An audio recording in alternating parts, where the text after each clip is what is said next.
Chemical evolution theory, രാസപരിണാമ സിദ്ധാന്തം ഒരു കിടിലൻ ടോപ്പിക്കാണ്. കഴിഞ്ഞ വർഷം 10ാം ക്ലാസ്സിലുള്ള ഒരു ടോപ്പിക്കായിരുന്നു ഈ വർഷം 8ാം ക്ലാസ്സിലെ നിങ്ങളുടെ പുതിയ ടെക്സ്റ്റ് ബുക്കിൽ വന്നത്. അത്യാവശ്യം അടിപൊളിയായിട്ടുള്ള ഒരു കിടിലൻ കോണ്ടന്റ് ഒക്കെ ഉള്ള ഒരു ടോപ്പിക്കാണ്. സ്വാഭാവികമായിട്ടും പല കുട്ടികൾക്കും ഡൗട്ട് ഉള്ളതാണ്. പക്ഷെ നമ്മൾ പേടിക്കരുത്, തളരരുത്, പതറരുത്, തകരരുത്. ഓക്കെ, ഇത് സംഭവമൊന്നുമില്ല. അതായത് പണ്ട് കാലത്ത് ഭൂമിയിൽ എന്തില്ല, ജീവനൊന്നുമില്ല. ജീവികളോ ജീവനോ ഒന്നുമില്ല. പിന്നീട് ഒരു സുപ്രഭാത സാഹചര്യത്തിൽ ഒരുപാട് എന്തൊക്കെയോ എവല്യൂഷൻസ്, മാറ്റങ്ങളൊക്കെ സംഭവിച്ചിട്ട് പെട്ടെന്ന് എന്ത് ചെയ്തു, ഒരു ചെറിയൊരു ജീവന്റെ തുടിപ്പുണ്ടായി എന്നാണ് പറയുന്നത്. അതെങ്ങനെ ഉണ്ടായി എന്ന് എക്സ്പ്ലെയിൻ ചെയ്യുന്ന രണ്ട് തിയറികളുണ്ട്. ഒന്ന് പാൻസ്പെർമിയ തിയറിയും, രണ്ട് കെമിക്കൽ എവല്യൂഷൻ തിയറി അല്ലെങ്കിൽ രാസപരിണാമ സിദ്ധാന്തം. അതിൽ രാസപരിണാമ സിദ്ധാന്തമാണ് എന്ത് ചെയ്യുന്നത്, നമ്മൾ ഡിസ്കസ് ചെയ്യാൻ പോകുന്നത്. അപ്പൊ ഇതെങ്ങനെ സംഗതി എന്ന് ചോദിച്ചാൽ, ആദ്യം നമ്മൾ എന്ത് ചെയ്യണം, പണ്ടത്തെ ഭൂമി അന്ന് എന്തില്ല, ജീവനൊന്നുമില്ല. ഭൂമിയിൽ എന്തില്ല, ജീവനൊന്നുമില്ല. നോ ജീവൻ, ജീവൻ നെഹി. അന്ന് ജീവനില്ല, ലൈഫ് ഇല്ല, ഒരു കുന്തവുമില്ല. ജീവികൾ പോയിട്ട് ജീവൻ തന്നെയല്ല, പിന്നല്ലേ ജീവികൾ. ഓക്കെ, അപ്പൊ ഒന്നുമില്ല, ബാക്ടീരിയ പോലും ഇല്ലടോ. വെറും ഒരു കോശം മാത്രമുള്ള പ്രോക്യാരിയോട്ടിക് കോശങ്ങൾ പോലും അന്നില്ല. അത്തരത്തിലുള്ള കുഞ്ഞു ജീവികൾ പോലില്ല, ആരുമില്ല എന്നർത്ഥം. ഓക്കെ, ആരുമില്ല. പിന്നെ അന്ന് ഭൂമിയിൽ പിന്നെ എന്താ ഉണ്ടായിരുന്നത്, ഭൂമിയിൽ അന്ന് എന്താണ് അറിയോ, ഫുൾ ഹൈ ടെമ്പറേച്ചർ, ഉന്നത താപനില, ഭയങ്കര താപനില, 5000 ഡിഗ്രി സെൽഷ്യസ്. അത്രയൊന്നും, ഓക്കെ, കുറച്ചൊക്കെ. ഓക്കെ, ഭയങ്കരമായ ടെമ്പറേച്ചർ, ഭയങ്കര താപനില, ഫുൾ ചൂട്. ഭൂമിയിൽ ചുട്ടുപഴുത്ത ഭൂമിയായിരുന്നു അന്ന്. വേറൊരു കുന്തം അന്നില്ല, വെറും ചൂട് മാത്രം. പിന്നെ ആകെ ഉള്ളത് എന്താണെന്നറിയോ, കുറെ ഗ്യാസ് മോളിക്യൂള്. അതെന്താ സാർ ലിക്വിഡ് ഇല്ലാത്ത? ഭയങ്കര ചൂടല്ലേ, അപ്പൊ ലിക്വിഡ് ഒക്കെ എന്ത് ചെയ്യും, ആവിയായി പോകും. സോളിഡും ഉണ്ടാവില്ല, കാരണം സോളിഡ് ഒക്കെ എന്ത് ചെയ്യും, ആവിയായി പോകും. കാരണം എന്താ, അത്രയും ടെമ്പറേച്ചർ ആണ്. അപ്പൊ അന്ന് എന്ത് മാത്രമേ ഉള്ളൂ, ഗ്യാസ് മാത്രമേ ഉള്ളൂ. എന്ത് മാത്രമേ ഉള്ളൂ, ഗ്യാസ്, വാതകങ്ങൾ മാത്രമേ ഉള്ളൂ. ഏതൊക്കെ വാതകങ്ങളുണ്ട് നോക്കാം. എന്താ, പിടിച്ചോ. Hydrogen, methane, carbon dioxide, പിന്നെ hydrogen sulphide, ammonia, water vapour. ഇനി ഇതിൽ ഒരാളും കൂടി ഉണ്ട് കേട്ടോ, നൈട്രജനും കൂടി ഉണ്ട്. അത് ജസ്റ്റ് പഠിക്കാനൊന്നുമില്ല, എന്നാലും ഞാൻ ജസ്റ്റ് ഒന്ന് എഴുതി വെക്കാം. Okay, hydrogen, nitrogen, carbon dioxide, methane, ammonia, water vapour, hydrogen sulphide. Okay, ഇത്രയും ആൾക്കാർ അന്നുണ്ട്. അപ്പൊ പരീക്ഷയ്ക്ക് സ്വാഭാവികമായിട്ടും ചോദിച്ചും, ആദിമ ഭൂമിയിലെ പ്രിമിറ്റീവ് എർത്തിലുള്ള ഗ്യാസുകൾ ഏതൊക്കെയാന്നുള്ളത്. അപ്പൊ നിങ്ങൾ ഇതൊക്കെ എഴുതി കൊടുക്കണം. അപ്പൊ പ്രശ്നമാണ്, അപ്പൊ നമ്മൾ മറന്നുപോകില്ലേ. അപ്പൊ നമുക്കൊരു ബുദ്ധിയുണ്ട്, ഒരു ഐഡിയ പരമാറ്റിക് ബുദ്ധി. എന്താ ചിന്തിക്കും, പറയൂ. ഞാനൊരു പാട്ട് പാടിത്തരാം. എന്താ, hydrogen, nitrogen, carbon dioxide, പാടൂ. ദാ hydrogen, nitrogen, carbon dioxide, methane, ammonia, നീരാവി ഏതാ, വാട്ടർ വേപ്പർ. ഇതാ hydrogen, nitrogen, carbon dioxide, methane, ammonia, നീരാവി. ഏതാ സാധനം. Hydrogen, nitrogen, carbon dioxide. ഇങ്ങോട്ട് വേണ്ട, hydrogen, nitrogen, carbon dioxide, methane, ammonia, നീരാവി. ഒന്നുകൂടെ please. Hydrogen, nitrogen, carbon dioxide, methane, ammonia, നീരാവി. ഇങ്ങനെ പഠിക്കാം. ഓക്കെ, അപ്പൊ സാർ നിങ്ങൾ ഹൈഡ്രജൻ സൾഫൈഡ് പറഞ്ഞില്ല, അത് നിങ്ങൾ സെപ്പറേറ്റ് പഠിക്കാം. കാരണം എന്താ പറയുക, അത് ഈ പാട്ടിലൊരു ചേർച്ച വെക്കുന്നില്ല, വരി സ്യൂട്ട് ആവണ്ടേ, അതുകൊണ്ട് ഞാനൊന്ന് പുറത്ത് കിട്ടും. ഇതാ hydrogen, nitrogen, carbon dioxide, methane, ammonia, നീരാവി. അങ്ങനെയാണ് പഠിച്ചു വെക്കുക. ഓക്കെ, ഇതാണ് പണ്ടത്തെ ഭൂമിയിലുള്ള ഗ്യാസുകൾ. അത് മാത്രമേ ഉള്ളൂ. പിന്നെ അന്ന് എന്തില്ല, ഓക്സിജൻ ഒന്നുമില്ല. നോ ഫ്രീ ഓക്സിജൻ, സ്വതന്ത്ര ഓക്സിജൻ ഒന്നുമില്ല, വെറും ചൂട്, പിന്നെ ഫുൾ ഗ്യാസുകൾ മാത്രം. ഓക്കെ, അങ്ങനെ ഒരു സുപ്രഭാത സാഹചര്യത്തിൽ ഈ വാട്ടർ വേപ്പർ ഉണ്ടല്ലോ, നീരാവി എന്ത് ചെയ്തു, നീരാവി തണുത്തുറഞ്ഞ് മുകൾക്ക് പോയി.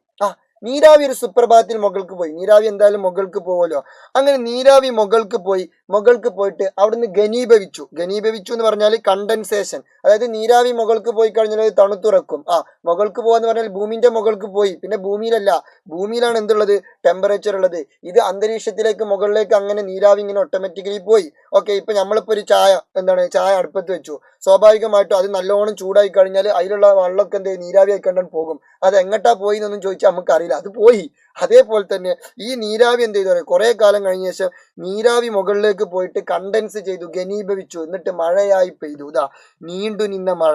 അങ്ങനെ കുറെ കാലം മഴ, പ്രൊലോങ്ഡ് റെയിൻഫാൾ. പ്രൊലോങ്ഡ് എന്ന് പറഞ്ഞാൽ നീണ്ടു നിന്ന എന്നാണ് അർത്ഥം. പ്രൊലോങ്ഡ്, കുറെ കാലം നീണ്ടു നിന്നു. പിന്നെ കുറെ കാലം ഭൂമിയിൽ മഴയോട് മഴ തന്നെ, മഴ, full rain. Full rain, Cherrapunji മഴയത്ത്, അങ്ങനെ ഫുൾ മഴ. അങ്ങനെ മഴ പെയ്ത് മഴ പെയ്ത് മഴ പെയ്ത് ഫോർമേഷൻ ഓഫ് ഓഷ്യൻസ്. അങ്ങനെ അവസാനം എന്ത് രൂപപ്പെട്ടു? സമുദ്രങ്ങൾ രൂപപ്പെട്ടു. അങ്ങനെ നീരാവികൾ ഘനീഭവിച്ച് ഒരുപാട് കാലം മഴയായി പെയ്തിട്ട് അവസാനം എന്ത് രൂപപ്പെട്ടു? സമുദ്രം രൂപപ്പെട്ടു. ഓക്കെ, ഇപ്പൊ സമുദ്രം ഉണ്ടായോ? ഉണ്ടായി. പക്ഷെ അപ്പോഴും അവിടെ ബാക്കി ആരുണ്ട്? ഇതാ ഈ ചങ്ങായിമാരൊക്കെ അപ്പോഴും അവിടെ ഉണ്ട്. ആര്? ഈ ബാക്കിയുള്ള കുറെ ഗ്യാസസ് ഉണ്ടല്ലോ, അവരൊക്കെ അപ്പോഴും അവിടെ ഉണ്ട്. അവരെന്നിട്ട് എന്ത് ചെയ്തെന്ന് അറിയോ?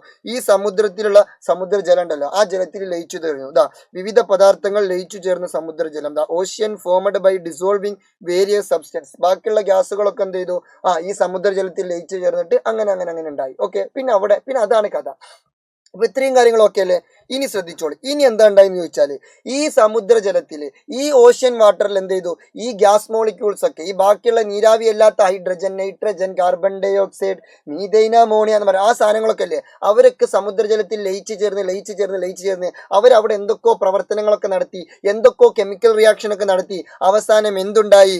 Formation of simple biomolecules. Formation of simple biomolecules in ocean. സമുദ്രജലത്തിൽ ലഘു ജൈവ കണികകൾ രൂപപ്പെട്ടു. സിമ്പിൾ ബയോമോളിക്യൂൾസ്, ലഘു ജൈവ കണികകൾ. സിമ്പിൾ ബയോമോളിക്യൂൾസ്, ലഘു ജൈവ കണികകൾ രൂപപ്പെട്ടു. സത്യം, ലഘു ജൈവ കണികകൾ, സിമ്പിൾ ബയോമോളിക്യൂൾസ് രൂപപ്പെട്ടു. ലൈക്ക് അമിനോ ആസിഡ്, അതുപോലെ തന്നെ മോണോസാക്രൈഡ്, നൈട്രജൻ ബേസ് പോലത്തെ സിമ്പിൾ ബയോമോളിക്യൂൾസ് രൂപപ്പെട്ടു. അതിന്റെ പേരൊന്നും പഠിക്കാല്ല, ജസ്റ്റ് ഓർത്ത് വെച്ചാൽ മതി. അങ്ങനെ അവര് സമുദ്രത്തിൽ ഈ ബാക്കിയുള്ള ഗ്യാസുകളൊക്കെ റിയാക്ട് ചെയ്ത് അവസാനം എന്ത് ചെയ്തു? സമുദ്രത്തിൽ ചെറിയ ചെറിയ ലഘു ജൈവ കണികകൾ രൂപപ്പെട്ടു. പിന്നീട് ഇഷ്ടംപോലെ ലഘുജൈവ കണികൾ എവിടെ ഉണ്ട്? സമുദ്രത്തിലുണ്ട്. എവിടെ നോക്കിയാലും ലഘുജൈവ കണികൾ, എവിടെ നോക്കിയാലും സിമ്പിൾ ബയോമോളിക്യൂൾസ്. അവിടെ സിമ്പിൾ ബയോമോളിക്യൂൾസ്, ഇവിടെ സിമ്പിൾ ബയോമോളിക്യൂൾസ്, ബാക്കിൽ അവിടെ സിമ്പിൾ ബയോമോളിക്യൂൾസ്. അങ്ങനെ ഓഷ്യൻസിൽ എല്ലായിടത്തും സിമ്പിൾ ബയോമോളിക്യൂൾസ് ഇങ്ങനെ ചിരിച്ചിരിക്കുകയാണ്. അങ്ങനെ ഓല് പരസ്പരം മുഖത്തോട് മുഖം നോക്കി ഇരുന്നിട്ട് അവസാനം എന്ത് ചെയ്തറിയോ? അവരൊന്നിച്ചു. സത്യം. ഇപ്പൊ ഞാനും ഒരു പെൺകുട്ടിയും കുറെ നേരം ഇങ്ങനെ മുഖത്തോട് മുഖം നോക്കിയിരിക്കാം, പിന്നെ ഞങ്ങൾക്ക് തമ്മിൽ ഇഷ്ടപ്പെടൂലേ? ഞങ്ങൾ തമ്മിൽ ഒന്നിക്കും. അതേപോലെ തന്നെ ഇവിടെ ഈ സിമ്പിൾ ബയോമോളിക്യൂൾസ് എല്ലാവരും എന്ത് ചെയ്തു? ഒന്നിച്ചോ. സത്യം, അതെ. Formation of complex biomolecules. എന്നിട്ട് എന്തായി? കോംപ്ലക്സ് ബയോമോളിക്യൂൾസ് ഉണ്ടായി. സിമ്പിൾ ബയോമോളിക്യൂൾസ് എന്ത് ചെയ്തു?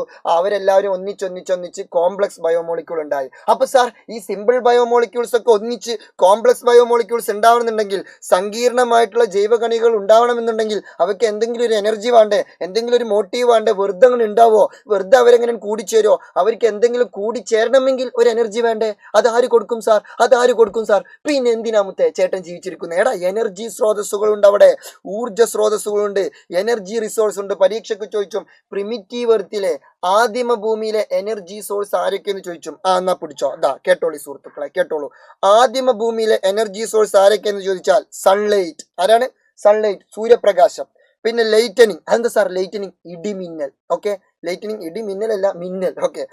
അടുത്തത് അൾട്രാ വയലറ്റ് റേസ്. അതെന്താ സാർ? അൾട്രാ വയലറ്റ് കിരണങ്ങൾ. അപ്പൊ ലൈറ്റനിങ് എന്ന് പറഞ്ഞാൽ ഇടിമിന്നൽ, ആ സാധനം തന്നെ. ഓക്കെ, സൺലൈറ്റ്, സൂര്യപ്രകാശം. പിന്നെ അൾട്രാ വയലറ്റ് കിരണങ്ങൾ, UV റേഡിയേഷൻസ്, അതാണ് ഉദ്ദേശിച്ചത്. പിന്നെ വോൾക്കാനിക് ഇറപ്ഷൻസ്, അതായത് അഗ്നിപർവ്വത സ്ഫോടനങ്ങൾ. ഇതിൽ നിന്നൊക്കെ എന്ത് കിട്ടും? എനർജി കിട്ടും. ഈ എനർജി ഉപയോഗിച്ചിട്ട് സമുദ്രത്തിലെ സിമ്പിൾ ബയോമോളിക്യൂൾസ് എന്തായി? സങ്കീർണമായിട്ടുള്ള കോംപ്ലക്സ് ബയോമോളിക്യൂളായി. ഓക്കെ, ഇനി ആ കോംപ്ലക്സ് ബയോമോളിക്യൂളിന് രണ്ട് ഉദാഹരണം പറഞ്ഞുതരാം. ന്യൂക്ലിക് ആസിഡ്, കൊഴുപ്പ്, ഇതൊക്കെ എന്താണ്? Complex biomolecules. Complex biomolecule called nucleic acid and lipid sheet forms. അപ്പൊ അതായത് കൊഴുപ്പും അതുപോലെ തന്നെ ന്യൂക്ലിക് ആസിഡ് ഒക്കെ ഉണ്ടായി എന്നാണ് പറയുന്നത്. പിന്നീട് കുറെ കാലം കഴിഞ്ഞപ്പോൾ ഈ കൊഴുപ്പും ന്യൂക്ലിക് ആസിഡും പരസ്പരം മിക്സ് ചെയ്തിട്ട് എന്തുണ്ടായി സാർ? പ്രിമിറ്റീവ് സെല്ലുണ്ടായി, ആദിമ കോശമുണ്ടായി. അപ്പൊ എങ്ങനെയാണ് സാർ ആദിമ കോശം ഉണ്ടായതെന്ന് ചോദിച്ചാൽ, കൊഴുപ്പും ന്യൂക്ലിക് ആസിഡ് പോലത്തെ കോംപ്ലക്സ് ബയോമോളിക്യൂൾ അല്ലെങ്കിൽ കോംപ്ലക്സ് മോളിക്യൂൾ, സങ്കീർണമായിട്ടുള്ള കണികകൾ എന്ത് ചെയ്തു? കൂടിച്ചേർന്നിട്ടാണ് എന്തുണ്ടായത്? ആദിമ കോശം ഉണ്ടായത്. ഓക്കെ അല്ലേ? അപ്പൊ അവസാനം എന്തുണ്ടായി?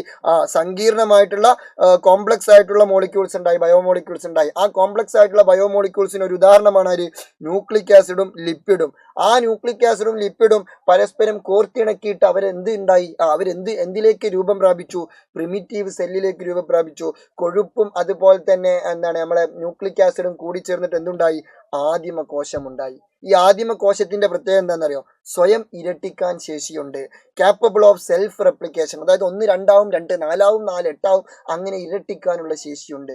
ഇങ്ങനെയാണ് ഭൂമി ലോകത്ത് ആദ്യമായിട്ട് എന്തുണ്ടായത്? ജീവനുണ്ടായത്. ഓക്കെ അല്ലേ? എങ്ങനെയുണ്ട്? അടിപൊളിയല്ലേ? എന്നാലേ ഞാനൊരു ചോദ്യം ജസ്റ്റ് ഇവിടെ എന്ത് ചെയ്യുന്നുണ്ട്, ഇവിടെ എഴുതി കൊടുക്കുന്നുണ്ട്. അതിന്റെ ആൻസർ നിങ്ങളൊന്ന് കമന്റ് ചെയ്യണം.